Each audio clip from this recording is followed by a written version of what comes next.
On vous a menti. On vous a dit qu'un homme fort doit répondre, se défendre, montrer les dents à la moindre provocation.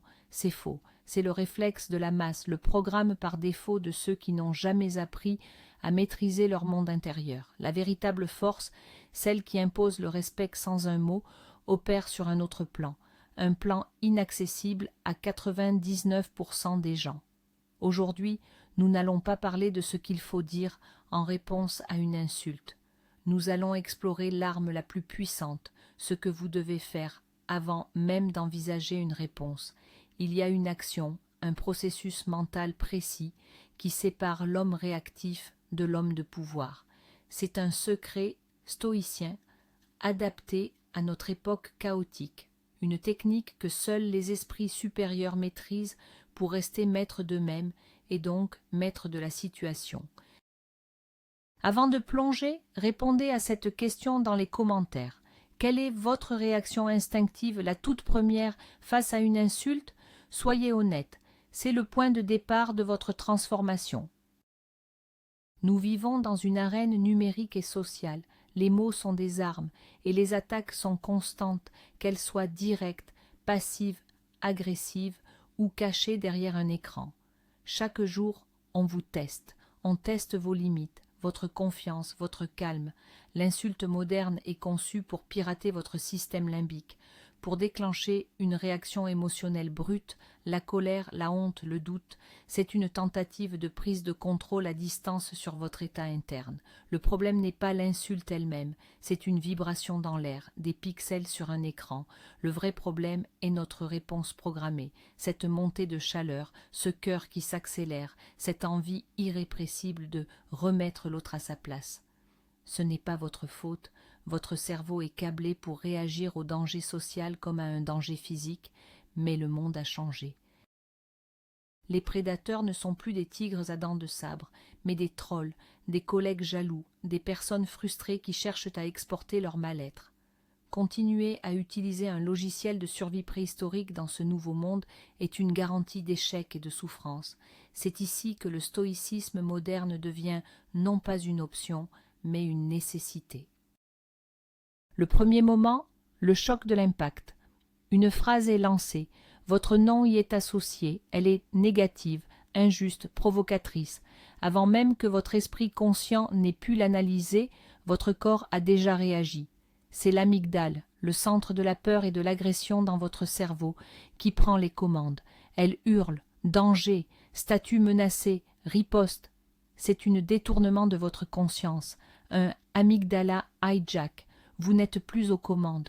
Une version primitive de vous-même conçue pour la survie physique a pris le volant.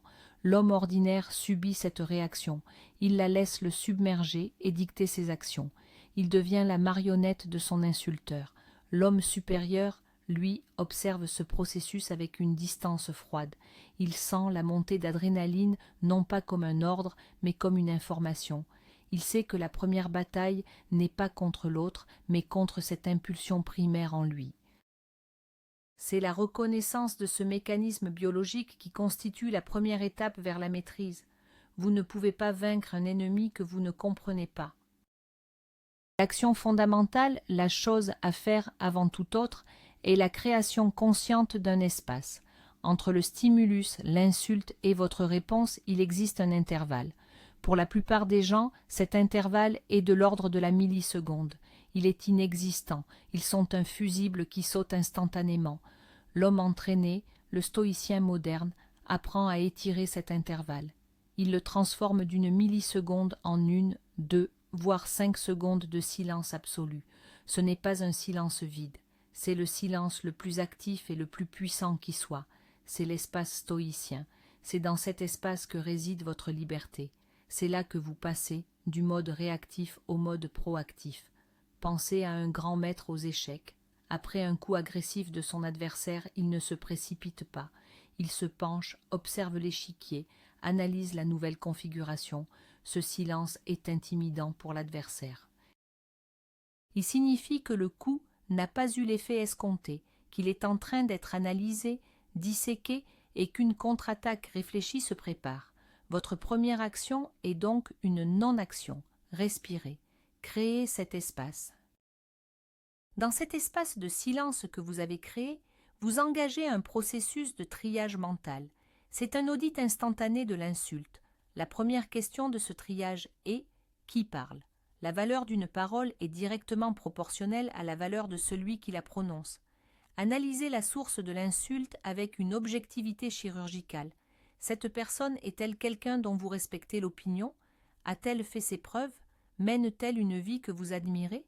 Ou est-ce une personne frustrée, jalouse, limitée, qui projette ses propres échecs sur vous?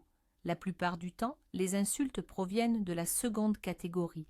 Comme le disait Marc Aurèle, le meilleur moyen de se venger d'un ennemi, c'est de ne pas lui ressembler. Si l'insulte vient d'un chien qui aboie, vous n'allez pas vous mettre à quatre pattes pour aboyer en retour. Vous reconnaissez le bruit pour ce qu'il est et vous continuez votre chemin. Dévaloriser la source désamorce instantanément 90% du pouvoir de l'insulte. C'est une simple équation de valeur. Une opinion sans valeur a un impact nul. La deuxième question du triage mental. Y a-t-il une part de vérité? C'est l'étape qui demande le plus d'honnêteté et de force. C'est ici que l'homme faible se braque et que l'homme fort grandit. Mettez votre ego de côté pour un instant et examinez l'insulte comme une donnée brute. Supposons que quelqu'un vous traite de paresseux. Votre ego hurlera « Non, c'est faux !» Mais l'esprit supérieur demandera « Y a-t-il un domaine de ma vie où j'ai fait preuve de complaisance récemment ?» Si la réponse est non, alors l'insulte est un mensonge. Et pourquoi seriez-vous troublé par un mensonge? C'est comme s'énerver parce que quelqu'un prétend que le ciel est vert.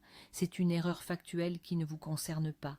Mais si la réponse est oui, si vous trouvez une once de vérité, alors l'insulte n'en est plus une. C'est un feedback brutalement délivré, certes, mais un feedback quand même. Et un homme intelligent utilise tous les feedbacks pour s'améliorer. Dans ce cas, vous pouvez même remercier, intérieurement, votre détracteur. Il vient, sans le savoir, de vous éclairer sur un point faible à corriger. Il vous a rendu service. La troisième et dernière question du triage. Quelle est l'intention? Qu'est-ce que cette personne cherche réellement à obtenir? Personne n'insulte sans but. L'intention est presque toujours la même, obtenir une réaction. Ils veulent voler votre paix intérieure. Ils veulent vous faire descendre à leur niveau de chaos émotionnel. Ils veulent voir que leurs mots ont un pouvoir sur vous. C'est un jeu de pouvoir. Ils vous tendent un hameçon émotionnel, espérant que vous allez mordre. Comprendre cela change tout. Vous n'êtes plus la victime d'une attaque. Vous êtes l'observateur d'une tentative de manipulation. L'insulte n'est pas le vrai message. Le vrai message est « Je suis faible et je veux te rendre faible comme moi ». Je suis malheureux et je veux que tu le sois aussi. Je veux ton énergie. Une fois que vous avez compris que le but est de vous faire réagir, la réponse la plus puissante devient évidente. Ne leur donnez pas ce qu'ils veulent. Le refus de jouer à leur jeu est la victoire la plus totale. Vous gardez votre énergie, votre calme, votre pouvoir. Ils se retrouvent seuls avec leur propre venin. C'est un échec cuisant pour eux.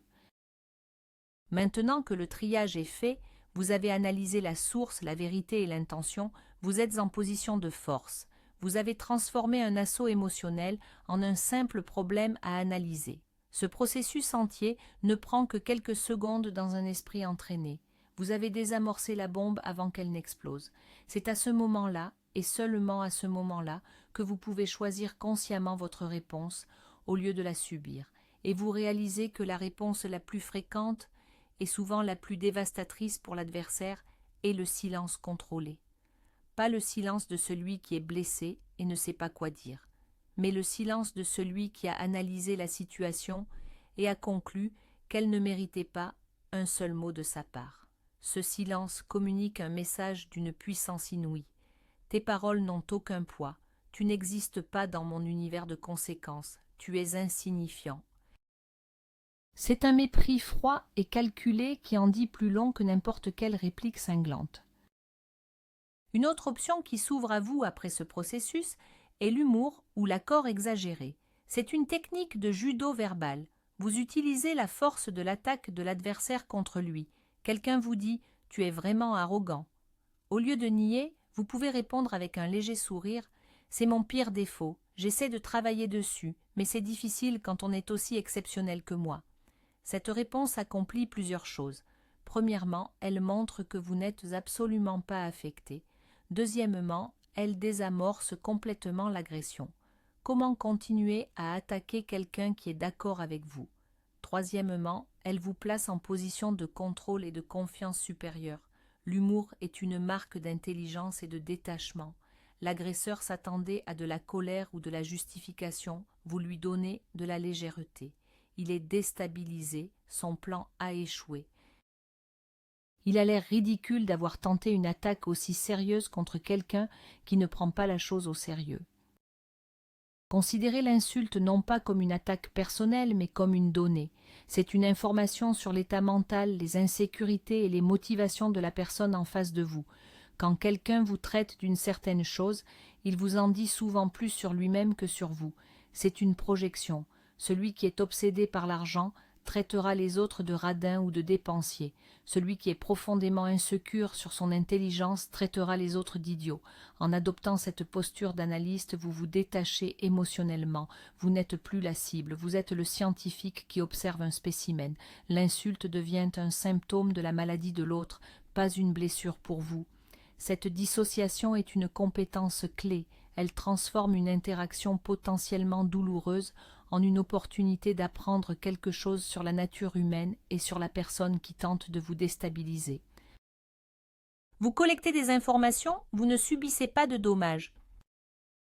La maîtrise de soi face à l'insulte est un entraînement pour des enjeux bien plus grands. Chaque petite provocation que vous gérez avec calme et intelligence renforce votre citadelle intérieure. Pensez-y comme à une musculation de l'âme. Chaque fois que vous choisissez la pause plutôt que la réaction, vous ajoutez une pierre à vos remparts.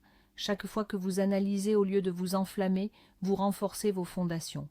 Pourquoi est-ce si important? Parce que le monde vous enverra des épreuves bien plus grandes que des mots blessants, des crises financières, des trahisons, des échecs professionnels, des problèmes de santé. Si vous vous effondrez face à une simple insulte, comment tiendrez-vous face à une véritable tempête? La discipline que vous forgez dans ces petites escarmouches verbales est celle qui vous sauvera lorsque les vraies batailles de la vie se présenteront. Vous ne vous entraînez pas pour l'insulte d'aujourd'hui, vous vous entraînez pour la crise de demain. Comprenez la distinction fondamentale entre ce qui dépend de vous et ce qui n'en dépend pas. C'est le cœur de la philosophie stoïcienne. Les opinions des autres, leurs paroles, leurs actions, leurs insultes, tout cela est hors de votre contrôle. Tenter de contrôler ce que les autres pensent ou disent de vous est une source infinie de frustration et de souffrance. C'est comme essayer d'arrêter la pluie en criant sur les nuages. C'est inutile et épuisant. Ce qui dépend de vous, en revanche, c'est votre jugement sur ces événements, c'est votre réponse, c'est votre état intérieur. L'insulte n'a aucun pouvoir intrinsèque, c'est votre jugement qui lui donne du pouvoir. Si vous jugez qu'une insulte est une chose terrible et humiliante, vous souffrirez. Si vous la jugez comme le bruit insignifiant d'une personne malheureuse, elle n'aura aucun effet. Tout votre pouvoir réside dans ce choix. C'est le super pouvoir caché que personne ne peut vous enlever, le pouvoir de choisir votre interprétation. Le statut véritable ne se gagne pas en répondant à des provocations, il se gagne en démontrant que vous êtes au-dessus d'elles. Imaginez deux personnages. Le premier réagit à chaque pique, se lance dans des joutes verbales sans fin, essaie de prouver sa valeur par la parole. Le second entend les mêmes piques, mais reste imperturbable. Il continue de se concentrer sur ses objectifs, ses actions parlent pour lui. Lequel des deux semble le plus puissant? Lequel dégage une aura de confiance et de contrôle? La réponse est évidente. En refusant de vous engager dans des batailles de bas étage, vous communiquez que votre temps et votre énergie sont trop précieux pour être gaspillés. Vous opérez à une altitude différente. Les gens le ressentent. Le respect ne vient pas de votre capacité à clouer le bec à quelqu'un, mais de votre démonstration que personne n'a le pouvoir de vous faire dévier de votre trajectoire. Votre calme est une déclaration de votre valeur. Un autre outil puissant, si une réponse verbale est absolument nécessaire, est la question calme et directe. Après avoir fait votre triage mental, au lieu de vous défendre, vous pouvez simplement regarder la personne dans les yeux et demander, d'un ton neutre, « Pourquoi dis-tu cela ?» ou Quel est ton objectif en disant ça? Cette question est un retournement de situation spectaculaire. Vous déplacez la pression de vous vers eux. Vous les forcez à justifier leur hostilité. La plupart des insulteurs sont des lâches. Ils comptent sur une réaction émotionnelle, pas sur une analyse rationnelle de leur comportement. Confrontés à une telle question, ils bégayent souvent, deviennent confus ou révèlent leur véritable intention peu glorieuse. C'était juste une blague. Vous exposez leur petitesse sans élever la voix. Vous utilisez la logique comme un miroir, et ce qu'ils y voient est rarement à leur avantage. Vous gagnez en restant dans le cadre de la rationalité pendant qu'ils se débattent dans l'émotion. Le concept de « memento mori », souviens-toi que tu vas mourir, peut sembler étrange à appliquer ici, mais il est d'une efficacité redoutable. Lorsque vous êtes confronté à une insulte, prenez une seconde pour zoomer en arrière. Pensez à l'immensité du temps, à la brièveté de votre vie. Dans 5 ans, est-ce que cette insulte aura la moindre importance? Dans 1 an? Le mois prochain? Probablement pas. Vous avez un temps et une énergie limités sur cette terre. Allez-vous vraiment en dépenser ne serait-ce qu'une parcelle pour une provocation insignifiante venant d'une personne insignifiante? Cette perspective cosmique a un effet incroyablement apaisant. Elle remet les choses à leur juste place. L'insulte qui semblait si énorme il y a 1 seconde se ratatine et devient la poussière qu'elle a toujours été. Concentrez votre énergie sur ce qui compte vraiment, votre travail, vos relations, votre croissance personnelle, votre héritage. Le reste n'est que du bruit de fond. Il y a une différence cruciale entre l'indifférence stoïcienne et la répression émotionnelle. L'homme qui réprime ses émotions est une cocotte minute. Il prétend que l'insulte ne l'affecte pas, mais à l'intérieur, il bout, il stocke le ressentiment et un jour, il explosera de manière disproportionnée pour un incident mineur. L'homme stoïcien, lui, ne réprime rien. Il observe l'émotion, la colère, la blessure naître en lui. Il l'accueille comme un visiteur, l'analyse pour comprendre son message, puis la laisse repartir sans s'y accrocher. C'est l'art du détachement. Vous reconnaissez le sentiment, vous ne le niez pas, mais vous ne l'identifiez pas comme étant vous. C'est une réaction chimique passagère dans votre corps, pas votre identité. Cette approche est beaucoup plus saine et durable. Elle ne crée pas de pression interne. Elle vous permet de traiter l'émotion sans lui donner le pouvoir de vous contrôler. C'est une observation calme, pas une lutte acharnée. Votre silence et votre calme ne sont pas seulement une arme de défense. Ils sont une forme d'influence passive. Votre capacité à rester centré lorsque les autres perdent leur sang-froid est une démonstration de leadership. Les gens sont naturellement attirés par la stabilité dans un monde chaotique. Dans un groupe, lors d'une réunion tendue ou d'un conflit, celui qui garde son calme devient le pôle de stabilité. Les autres, même ceux qui vous provoquent, noteront votre force. Ils ne l'admettront peut-être jamais, mais un respect inconscient commencera à s'installer. Ils sauront qu'ils ne peuvent pas vous manipuler facilement. Ils apprendront que tenter de vous déstabiliser est une perte de temps.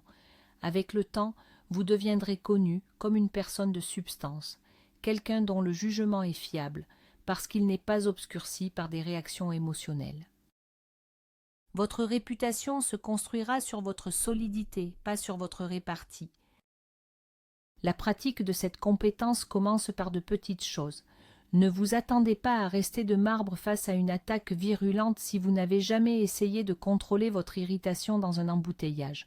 Entraînez-vous quotidiennement, quand votre café est mal fait, quand quelqu'un vous coupe la route, quand Internet est lent. Chaque petite frustration est une occasion de pratiquer la pause, le triage mental et le choix conscient de votre réponse.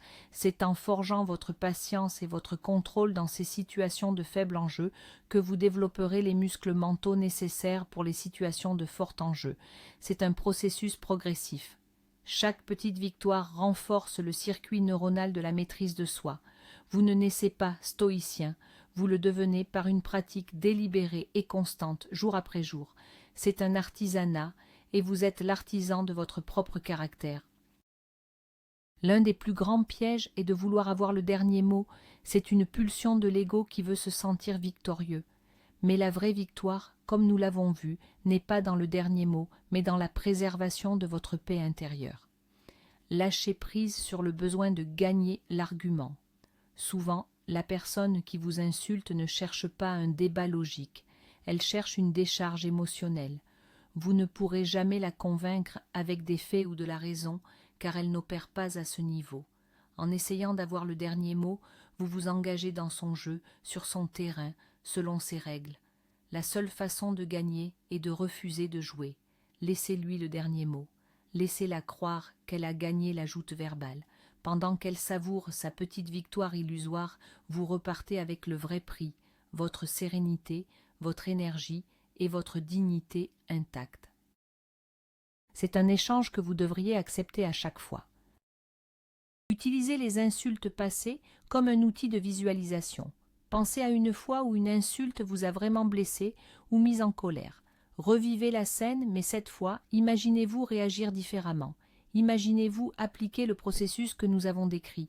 Sentez le choc initial, puis visualisez-vous en train de créer délibérément l'espace. Posez-vous les 3 questions du triage. Sentez le pouvoir et le calme qui découlent de cette analyse.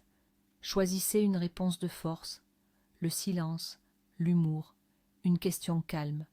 En répétant mentalement ce scénario, vous recablez votre cerveau. Vous créez de nouvelles voies neuronales. La prochaine fois qu'une situation similaire se produira dans la vie réelle, votre cerveau sera déjà préparé à emprunter cette nouvelle voie de réponse maîtrisée plutôt que l'ancienne autoroute de la réaction instinctive. C'est une répétition mentale, une technique utilisée par les athlètes et les soldats d'élite pour se préparer au combat. L'objectif final de cette pratique n'est pas de devenir insensible, c'est de devenir invincible. L'insensibilité est une armure lourde et rigide qui vous coupe du monde. L'invincibilité stoïcienne est différente. C'est une peau souple et résistante. Vous sentez toujours l'impact, vous n'êtes pas un robot, mais l'impact ne pénètre pas, il ne vous blesse pas. Vous avez la capacité d'absorber l'énergie de l'attaque, de l'analyser et de la laisser se dissiper sans perturber votre centre. C'est une force qui vient de la compréhension, pas de l'ignorance. C'est la liberté ultime, la liberté de ne pas laisser le chaos extérieur dicter votre paix intérieure. Vous devenez la forteresse. Les mots des autres sont le vent et la pluie. Ils peuvent faire du bruit, mais ils ne peuvent pas ébranler vos murs. C'est le pouvoir que vous construisez, insulte après insulte, provocation après provocation. En fin de compte, la personne que vous protégez le plus avec cette approche, ce n'est pas votre ego, c'est votre moi futur. Chaque réaction de colère, chaque minute passée à ruminer une insulte est du temps et de l'énergie volés à vos véritables objectifs. C'est de l'énergie que vous n'investissez pas dans votre entreprise, dans votre apprentissage, dans votre santé, dans vos relations. L'insulteur vous propose un contrat. Donne-moi ton attention et ton énergie en échange de cette misérable provocation. La plupart des gens signent ce contrat sans même le lire. Le stoïcien moderne le déchire. Il comprend que son attention est sa ressource la plus précieuse. En refusant de réagir, il fait une déclaration. Mon énergie est réservée à la construction de ma vie, pas à la participation à ta destruction. C'est le choix le plus stratégique que vous puissiez faire pour votre succès et votre bien-être à long terme. Vous choisissez votre futur plutôt que leur présent misérable. La véritable bataille n'a donc jamais lieu avec l'autre. Elle se déroule entièrement dans l'espace de quelques secondes à l'intérieur de votre propre esprit. La chose à faire avant de répondre à une insulte n'est pas une réplique intelligente ou une posture menaçante. C'est un processus silencieux, invisible et dévastateur d'efficacité, la pause, l'analyse de la source, de la vérité et de l'intention. C'est dans cette alchimie mentale que la provocation se transforme en information, l'attaque en opportunité et la faiblesse potentielle en une démonstration de force. Le principal enseignement est le suivant. Votre pouvoir ne réside pas dans votre répartie, mais dans votre capacité à ne pas avoir besoin de répartie. C'est la différence entre être un réacteur, esclave des stimuli extérieurs, et être un créateur, maître de votre propre état. Vous n'êtes plus une marionnette de vos émotions, ni des intentions des autres. Vous êtes le maître, c'est ça la véritable force. Merci d'avoir investi ce temps pour forger un esprit plus fort. Si cette analyse vous a apporté de la valeur, montrez-le avec un « j'aime » et abonnez-vous pour ne pas manquer nos prochains entraînements mentaux. Rejoignez l'élite intellectuelle qui choisit la maîtrise de soi. Pour finir, j'aimerais que vous partagiez votre pensée la plus puissante dans les commentaires. Quelle est la plus grande leçon que vous avez tirée de cette stratégie stoïcienne?